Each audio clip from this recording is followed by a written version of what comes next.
Hi everyone, in this video I'm going to show you how to conduct a one-way ANOVA in JASP. First, we're going to talk about the data set that we're going to be working with for our walkthrough, and then we're going to discuss how do you check your data to make sure that it meets the assumptions that we needed to meet in order to conduct the test. And then we're going to get into how do you analyze and interpret those test results in JASP. So remember, when we're running a one-way ANOVA, we are essentially comparing the means of at least 3 separate independent groups to see if they are statistically different from each other. However, we can absolutely analyze more than 3 different groups. In the data set that we're going to be working with today, we're going to be comparing 5 different groups. So for our JASP walkthrough, we will be analyzing data published by Page, Brown, Giroux, and colleagues in 2019. They conducted a series of studies to determine if people evaluated social media posts of scientists differently by gender. Specifically, the researchers wanted to determine if participants rated the Instagram account's warmth and competence differently depending on whether the post was created by a woman or a man, and whether a woman or a man was featured in the photo. Study participants viewed one of 5 different Instagram posts. We will only be analyzing a portion of their overall study, so check out their publication. I'll have the link in the comments to learn more about their work. So with this, for example, some participants viewed this photo. People randomly assigned to condition 1 viewed this photo from an Instagram account that was run by a woman. The people assigned to the second condition viewed the same photo but posted from an Instagram account that was run by a man. So that was conditions 1 and 2. In condition 3, participants viewed this photo here that featured a male scientist with the same equipment that we saw in conditions 1 and 2. And then finally, participants assigned to the 4th condition viewed the same science-related equipment again, but they viewed a smiling female scientist instead. There was also a 5th condition that included photos of non-scientists from an Instagram account at Humans of Broadway. So let's get to know the data we will be working with. The researchers paid for a sample of 1,620 Qualtrics panel participants that were representative to the U.S. population in regard to gender, education, and age. All participants were randomly assigned to one of 5 different experimental conditions where they then viewed Instagram content. After they viewed Instagram images, they were asked to rate the warmth and competence of the Instagram content creators. So we are going to focus on the participants' ratings of warmth for our analyses today. So for our walkthrough, we will be analyzing the data to determine if there are significant differences in perceptions of warmth between 5 different groups, specifically between the control Instagram condition, the science-only male condition, the science-only female condition, the male selfie condition, and the female selfie condition. So our null hypothesis here is that there's no significant group mean differences on perceptions of warmth between all 5 of those conditions. I don't want to repeat them all because it's a mouthful. And our mathematical null hypothesis is that the group means for each of those 5 conditions are equal to each other. So there's no statistically different mean in any of these groups. So our alternative hypothesis is that at least one of these groups has a significant group mean difference on perceptions of warmth. And our mathematical alternative hypothesis is that at least one of those means is significantly different from at least one of the other means on these perceptions of warmth. So in terms of statistical assumptions, before we can run a one-way ANOVA, we have to make sure that our data are appropriate for this analysis. So to do that, we have to meet 6 different assumptions. So categorical independent variable, continuous dependent variable, independent observations, normally distributed data, no outliers, and homogeneity of variances. So we're going to go through each of these. If you don't need to know how to conduct statistical assumptions, feel free to skip ahead in this video. So our first assumption is that our independent variable is categorical, meaning that our independent variable is separated into multiple categories that are nominal in measure. So to meet this assumption, we need to make sure that each of our 5 conditions are essentially just a different category. So we meet this assumption. Our second assumption is that our dependent variable, perceived warmth, must be continuous or measured at the interval or ratio level. Participants rated perceived warmth on a 5-point Likert or Likert scale ranging from 1, not at all, to 5, extremely warm. In psychology, we generally treat Likert scale data as continuous, so we're going to say that we meet this assumption. Our third assumption is that participants in all 5 groups are different or unrelated to one another. In this example, we need the participants in the control condition to be independent or different from the people in all of the other study conditions, meaning no participant can be in more than one experimental group. We meet this assumption for this particular data set. So in order to look at the remaining 3 assumptions, we need to move to JASP to do that. So we're going to go ahead and open up JASP to analyze our data there. Okay, so now we are in our data set, and let me just orient you to what it is that we're looking at here. So in our first column here, we can see case ID, that's essentially our participant number. In the second column here, we have the condition. Remember, we have 5 different conditions that participants were randomly assigned to for this study. So we're actually going to relabel those to make it a little bit easier to interpret our results. In this 4th and 5th column here, we can see we have competence, and then we also have warmth. So those are just our dependent or our outcome variables. Participants were rating their perceptions of the Instagram content creators' warmth and competence. And you can see based on the ruler here that this was measured at the interval level. That was, again, a Likert scale rating. And when we look at condition here, you can see it has the steps, which would indicate that it's an ordinal level variable, which isn't accurate in this case because that would mean that they're ranked. And since it's not ranked, we're actually just going to change this here to nominal. It wouldn't actually change in a meaningful way our results, but we just want to be as accurate as we can. So to go ahead and change our variable settings, you can, when you hover over condition, you'll see that pop-up that says double click to change the variable settings. So we're going to double click here. And for each of these labels, we're going to give it the labels that the researchers used. So for number 1, it is our control group. And for number 2, this is our science-only male group. For number 3, this is our science-only female group. For number 4, this is our male selfie group. And for number 5, this is our female selfie group.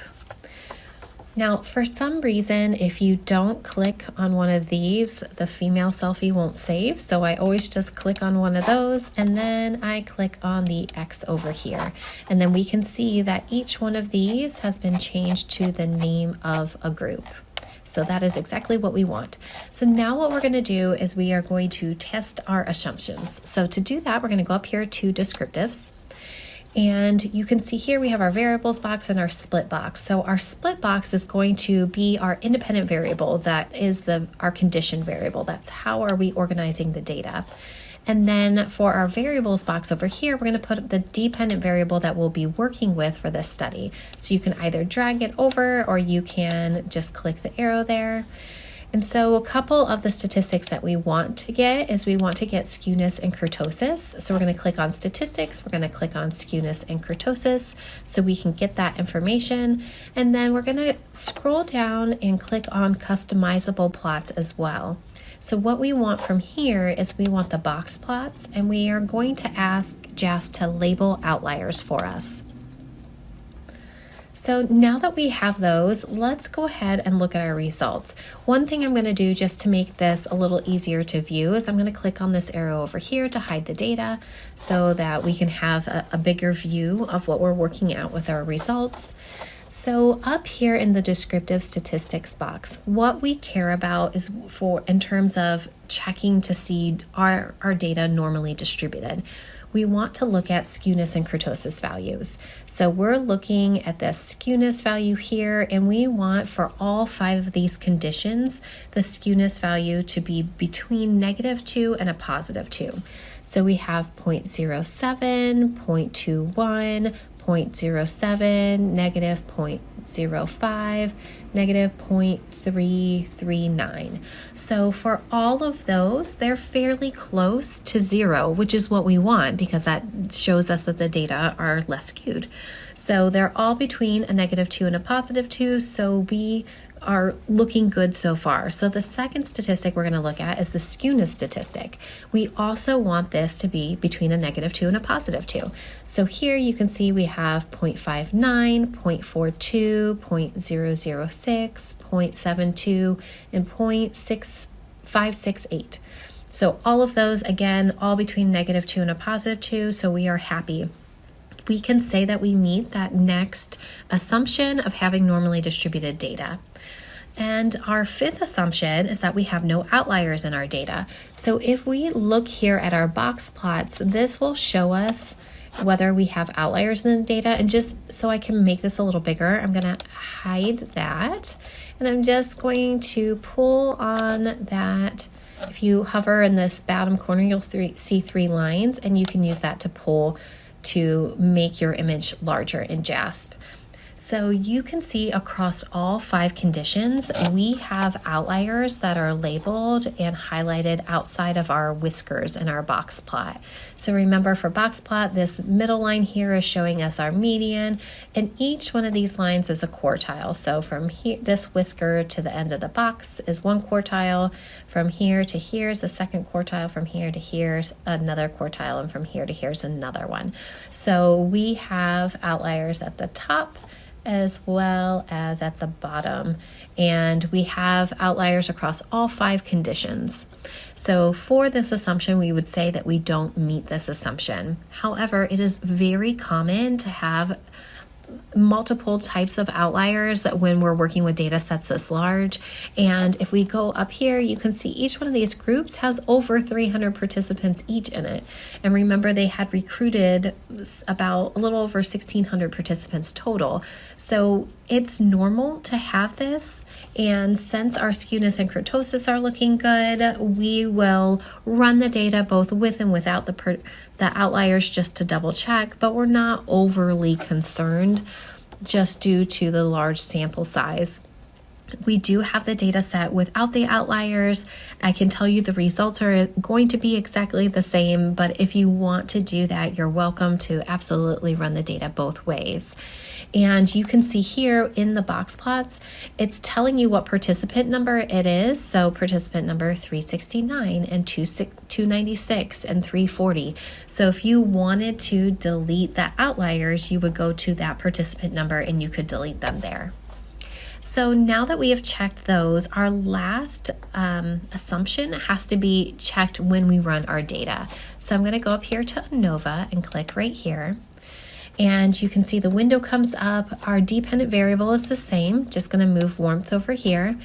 And our fixed factor, remember factor is another way of saying our independent variable. So we're going to move condition over here. So we have a couple things that we want to click on and do over here. So we're definitely going to ask it for some descriptive statistics.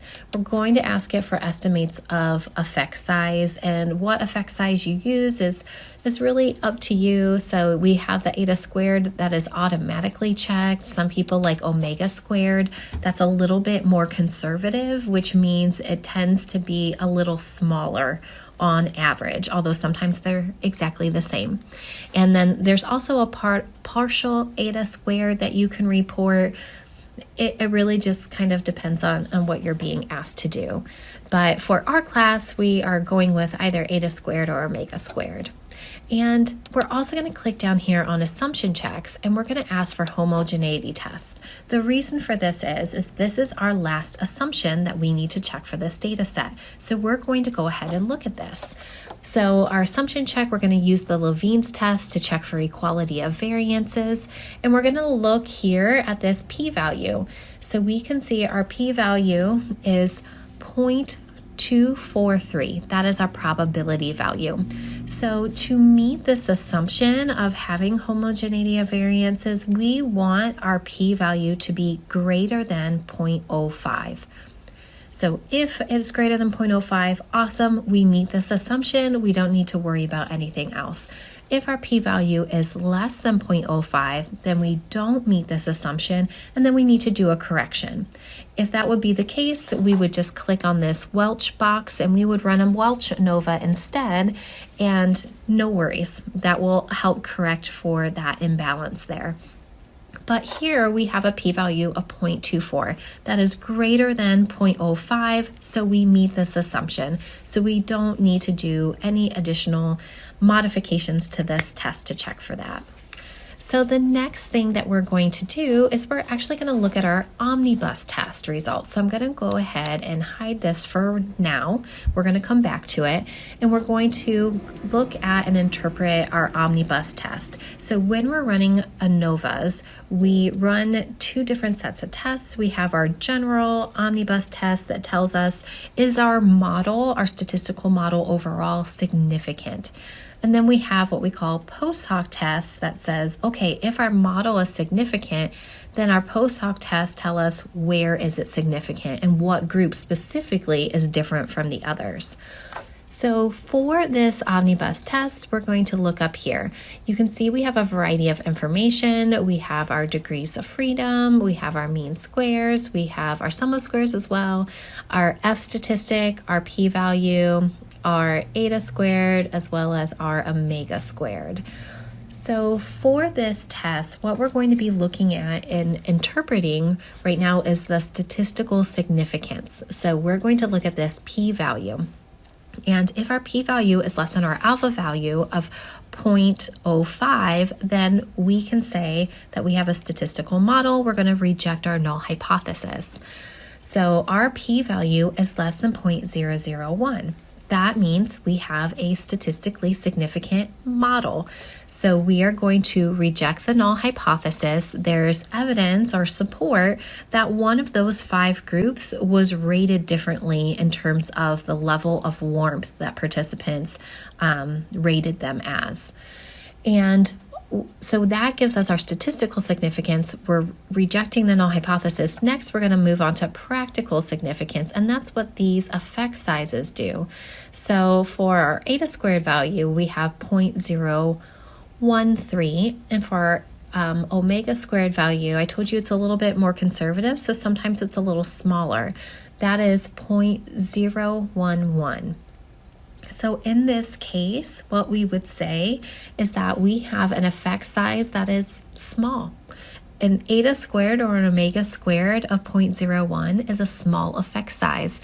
So even though we have statistical significance, this is the statistically significant model, we're rejecting the null hypothesis, but we have that caveat that our effect is practically pretty small in terms of the differences between the two. So now what we're going to do is we're going to see, all right, this model and this p-value is saying that one of these groups is different, but it doesn't tell us which one. We had 5 different conditions: control, female selfie, male selfie, science only female, science only male. So we don't know just by looking at these means here and these standard deviations here, which one of those groups was different. We could guess that the control condition had the lowest mean, but we don't know if that's actually different statistically from any of the other groups. So we're going to click on this arrow and we're going to go back over here and we're going to click on post hoc tests. So when we click there, we're going to move condition over, and you can see a couple things over here. So the 2 key post hoc comparisons are already checked, so we're going to leave that there. The other more popular form of post hoc test to look at is also Bonferroni. Those also tend to be fairly popular.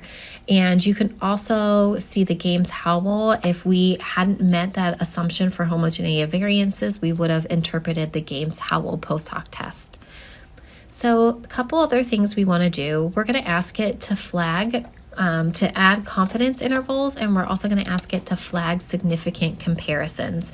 That'll help us see what groups are statistically different from each other. And we could also ask it to add in effect sizes, which would be our Cohen's d values and our confidence intervals. And then lastly, we can go down here to descriptive plots, and I'm going to go ahead and move condition over to the horizontal axis. I'm going to ask it to display error bars. That way we can just take a look at what a graph looks like for these. And then also, if you wanted to, you can look at the rain cloud plots too, just to take a look at those differences. So now that I have all of those, I'm just going to move this over so we can take a look, and let's scroll down. Let's look at our descriptive plots, for example. I'm just going to make those a little bit bigger. So when we are interpreting these, just as a reminder, you can't rely on what you're seeing here with your eye to know whether or not something is statistically different. This plot gives you an idea, but it doesn't tell you for sure. You have to look at those post hoc tests, and you have to look at that table. But what we can do is get an idea of what's happening with our data just by looking at this. So what tends to give us a good idea as whether or not there is a statistical difference is if there is overlap or a lack of overlap in these error bars here. So you can see here with our control condition, the error bars here overlap pretty evenly with this science only male, and there's also some overlap with the science only female condition. However, when we are looking at the control and the male selfie group, there's a little bit of overlap. So maybe those are still really similar, but comparing the control group to the female selfie group, that's where it seems like maybe those don't overlap. So if I was to take an educated guess, just looking at this graph alone, knowing that it's not the end-all be-all, I would say we're probably going to find a statistically significant difference between our control group and our female selfie group. So let's go down and see if that's accurate. And the rain cloud plots, you don't have to use these. I just kind of like to look at them only because they tell you and they show you what the distributions of these different groups look like. So you can see over here, these are all the distributions drawn over each other. So you can see there's a ton of overlap here, which tells us that our participants across all 5 of these conditions have a lot more in common with these ratings of warmth than they have different. And you can also see that here with these box plots. Remember, these dark lines are our median values, and this is our spread of our data. So you can see, again, this female selfie condition is a little bit more variable than the other ones. And you can see the same thing with the spread of here. You can see, again, that female selfie condition is just a little bit different than the other ones. So let's go ahead and scroll down. This is our post hoc test table. And what we can see here is there's comparison for each one of our groups. So our control group is here, and here is compared to the science only male, control group to the science only female, control group to the male selfie, and then control group to the female selfie, and so forth. So we can see all of the different groups that are compared. And JASP is really great in terms that it doesn't give us overlap. It doesn't compare the same groups more than once. It only gives us one version of these. And then it gives us some other information. We have our mean differences, our 95% confidence interval for that difference, our T's. Essentially, we're doing a bunch of post hoc T tests here. We have our Cohen's d values, our confidence intervals for our Cohen's d values, and then our P values for these Tukey tests. So if you want to make your life a little simpler, we had checked that flag significant comparisons box. So we can just look here to see where the asterisks are, and that tells us that, this is a significant comparison. So here we can see we have 3 asterisks. Our p-value is less than 0.001. That tells us it's less than our alpha level of 0.05. There's a significant difference here. You can see our t statistic, -4. And let's go all the way over. So we can see this is our control group compared to our female selfie group. That's the one that on that plot I had suspected we would find a significant difference. And we did. That female selfie group those are the female scientists that are shown smiling in the pictures with scientific items. and that's compared to the control group, which is that random people of Broadway or whatever that area, that city was, condition. So the female selfie group is rated and evaluated by participants as being significantly warmer. And then we can see that we do have another significant one here. This is 0.002. And this is the science-only male condition compared to the female selfie condition. So those two groups are also significantly different. And this last one with an asterisk, it's 0.013, and that is the science-only female compared to the female selfie group. Those are also significantly different. And we can also look at the effect sizes to see, okay, so they're statistically different from each other, but how big is that difference? So the science-only female compared to the female selfie, that is a small effect size, so Cohen's d of negative 0.25. And if we go up here to the science-only male, so no man pictured in there, just science equipment compared to the female scientist smiling. And that's, again, a small effect size, negative 0.29 when we round. And then if we go up here, when we're comparing the control condition to the female selfie, we can see it's also a small effect, so a negative 0.31. So we have three different conditions that are different when they're compared to that female scientist that's smiling in the picture. So this female selfie condition here is statistically different from all three of these over here. The control, the science-only male, so just science things posted by a man, and the science-only female. So again, sciencey things posted by a woman. Okay, so let's go ahead and report these results in APA format. So this is our general reporting guidelines, and these are very brief guidelines. So we have our F statistic, degrees of freedom 1 and 2, our F statistic reported here, our p-value, and our effect size. So remember, one of the general rules when you're reporting in APA format is letters are always italicized. So you always want to do that. Let's talk about where you find this information in our table.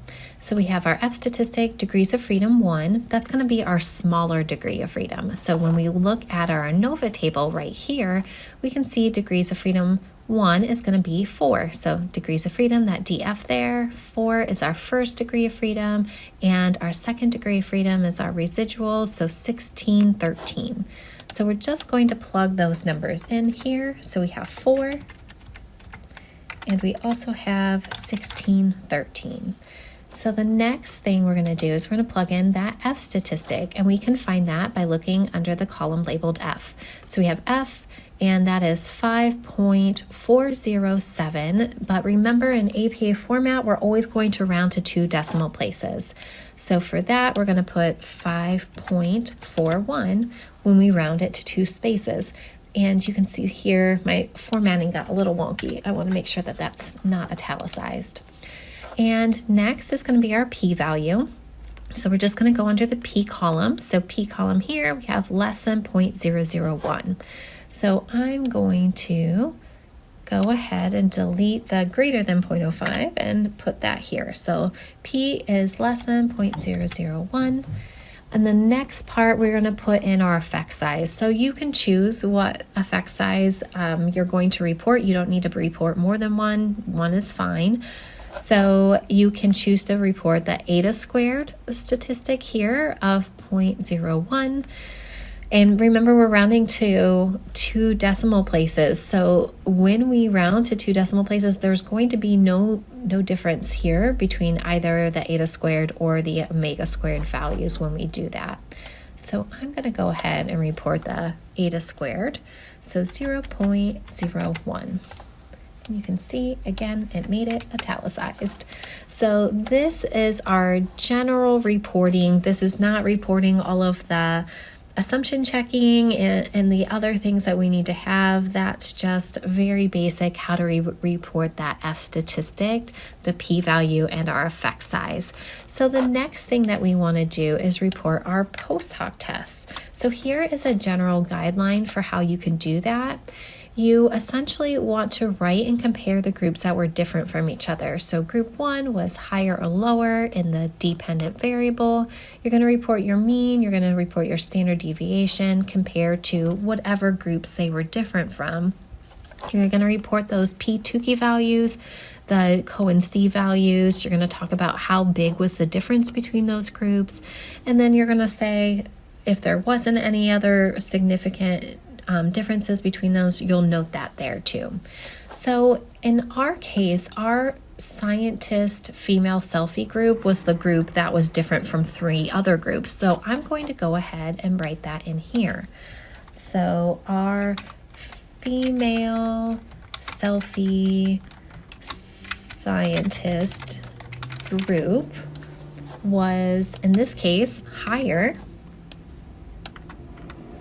and our dependent variable in this case is warmth, was higher in warmth, and we're going to put in the mean and standard deviation for the female selfie scientist group. So to get that, we're going to go over here, female selfie. We have an N size of 329, our mean is 3.496, and our standard deviation is 0.69. So we're going to remember to round to 2 decimal places. So female selfie group, we have 3.49. You could also round that up to 3.50 if you wanted.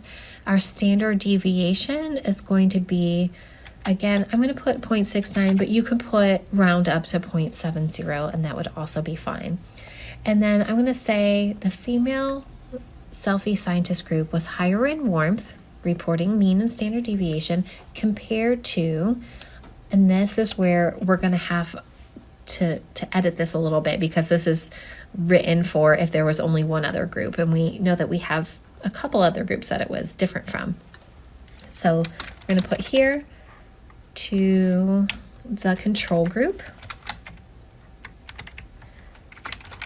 and we're going to write in the mean and standard deviation for the control group, which is 3.29, and our standard deviation for that group is 0.61. And we're going to come back to that part. So we have the control group, and then we're also going to put the female selfie scientist group was higher in warmth compared to the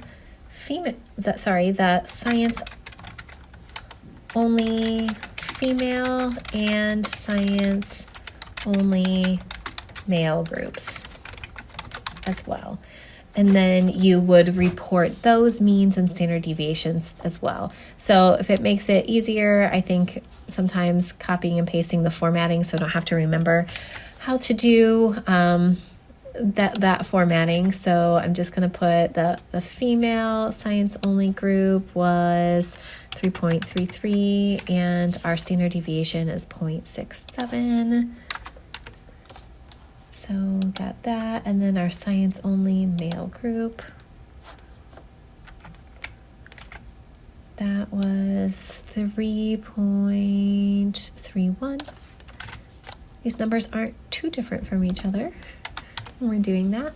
Okay, so now we need to enter in our p-values and our Cohen's d values, and we get that all the way down here. So I'm going to just scroll down to this table, and we're going to look for the p-value for the difference between our control group and our female selfie group. So you can see our p-value here was less than 0.001. So I'm just going to edit that. And our Cohen's d value here was negative 0.31. So we're going to put that here, negative 0.31. And that indicated a small difference.